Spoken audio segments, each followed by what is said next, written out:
His time has expired. The chair recognizes the gentleman from South Carolina, Mr. Gowdy, for 5 minutes. Thank you, Judge Poe. There are a lot of issues that I would like to ask you about, Mr. Deputy Attorney General. We had a terrorist incident in New York this week. We have 702 reauthorization that is pending in Congress. Gun violence, the opioid epidemic, criminal justice reform. But when I go home to South Carolina this weekend, trust me when I tell you, no one is going to ask me about any of those issues. They're going to ask me, what in the hell is going on with the Department of Justice and the FBI? The reason we have special counsel, this is a very important point, and you know it, the reason we have special counsel is because of a conflict of interest. The regulation itself specifically makes reference to a conflict of interest. And we don't like conflicts of interest because it undercuts people's confidence in both the process and the result. So let's be really clear why we have special counsel.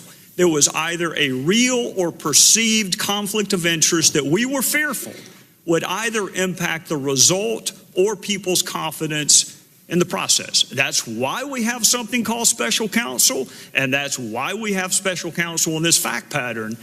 And then lo and behold, those who are supposed to make sure there are no conflicts of interest seem to have a few of their own. There's a senior prosecutor who sent obsequious emails to a fact witness. She can be described as nothing other than a fact witness. She's a really important fact witness if you pursue the line of inquiry that my Democrat friends want to pursue. They got off of collusion and now they're on obstruction of justice. She may be the most important fact witness in an obstruction of justice case.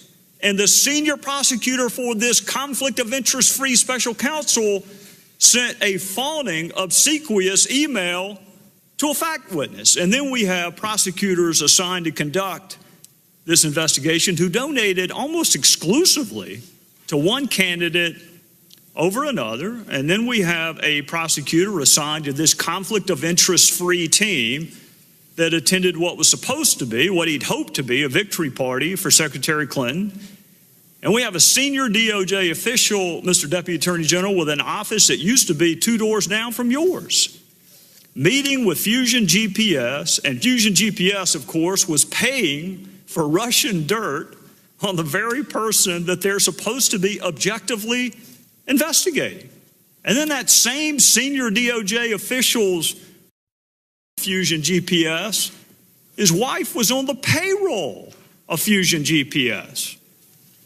And then we have a senior agent assigned to investigate Secretary Clinton's email, help draft the exoneration letter where we changed the language from grossly negligent to extremely careless, interviewed Secretary Clinton in an interview I've never seen, and I doubt you have either in your career as a prosecutor, interviewed Michael Flynn, was actively involved in the investigation into the Trump campaign before the Inspector General found his text. So this agent, in the middle of almost everything related to Secretary Clinton and President Trump, sent pro-Clinton texts, anti-Trump texts to his paramour in response to being told maybe he is where he is to protect the country from that menace, Donald Trump. He said, I can protect our country at many levels. And then he said Hillary Clinton should win 100 million to nothing. Now think about that, Mr. Deputy Attorney General. That's a pretty overwhelming victory. 100 million to 0. And when I read that last night, what I thought was this conflict of interest-free senior agent of the FBI can't think of a single solitary American who would vote for Donald Trump.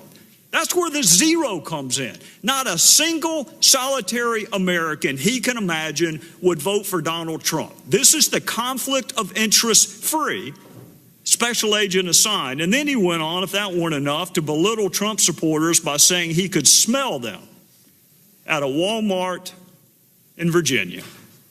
This is the person we needed to avoid a conflict of interest. And then he said this, they fully deserve to go and demonstrate the absolute bigoted nonsense of Trump. But he wasn't content to just disparage Donald Trump. He had to disparage Donald Trump's family. This is what he said, Mr. Deputy Attorney General. He said the douchebags are about to come out. He's talking about our First Lady and children, this conflict of interest-free special agent of the FBI.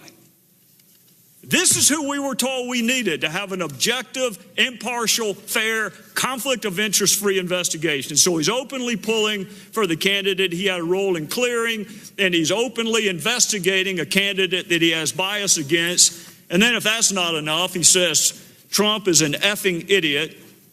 What the F just happened to our country?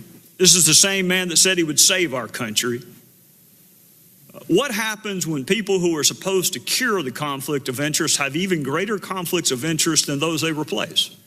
That's not a rhetorical question. You nor I nor anyone else would ever sit Peter Strzok on a jury. We wouldn't have him objectively, dispassionately investigate anything knowing what we know now. Why didn't we know it ahead of time? And my last question, my final question to you, and I appreciate the chairman's patience, how would you help me answer that question when I go back to South Carolina this weekend? Congressman, first of all, with regard to the special counsel, Mr. Strzok was already working on the investigation when the special counsel was appointed. The appointment that I made was of Robert Mueller. So what I'd recommend that you tell your constituents is that Robert Mueller and Rod Rosenstein and Chris Wray are accountable, and that we will ensure that no bias is reflected in any of the actions taken by the special counsel or in any matter within the jurisdiction of the Department of Justice. When we have evidence of any inappropriate conduct, we're going to take action on it. And that's what Mr. Mueller did here. As soon as he learned about this issue, he took action. And that's what I anticipate that the rest of our prosecutors, our new group of U.S. attorneys, our Justice Department appointees, they understand the rules and they understand the responsibility to defend the integrity of the department. And if they find evidence of improper conduct, they're going to take action. So, Congressman, that's the best assurance I can give you. But actually, there's one other point, which is you should tell your constituents that we exposed this issue because we're ensuring that the Inspector General conducts a thorough and effective investigation. And if there is any evidence of impropriety, he's going to surface it and report about it publicly. I'll try. The gentleman has expired. The chair recognizes the gentleman.